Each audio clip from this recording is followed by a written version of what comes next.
A woman from Kent has spoken publicly for the first time about the shame she's been living with after being forced to give up her baby for adoption in the 1960s.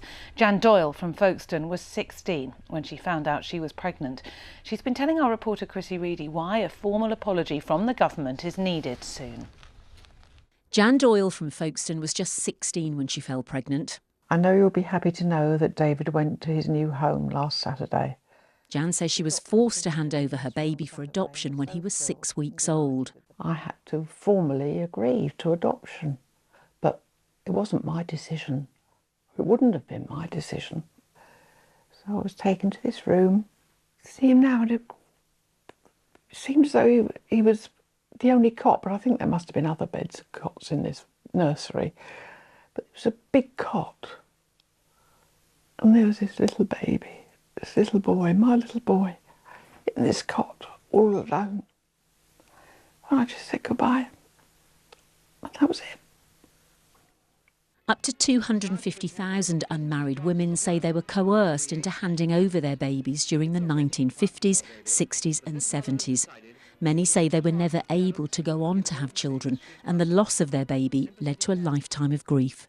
There should be an apology, because we were made to feel shamed. There are a lot of people who are still suffering. Karen Constantine from Ramsgate was 15 when she got pregnant in 1978.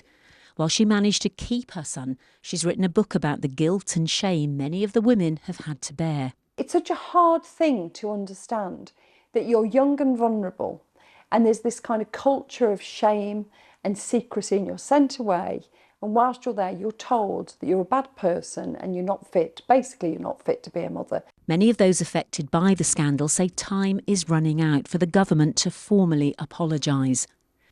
We're very aware that people are getting older, and this matter keeps being kicked into the long grass, and it's a huge problem for us. Jan, now 78, was reunited with her son last November for his 62nd birthday. It was wonderful, it was emotional, it was everything I thought it would be and more. The Department for Education told us we have the deepest sympathy with all of those who were affected by historic forced adoption. The practice was abhorrent and should never have taken place.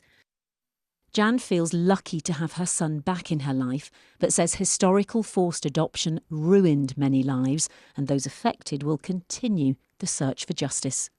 Chrissy Reedy, BBC South East Today, Folkestone.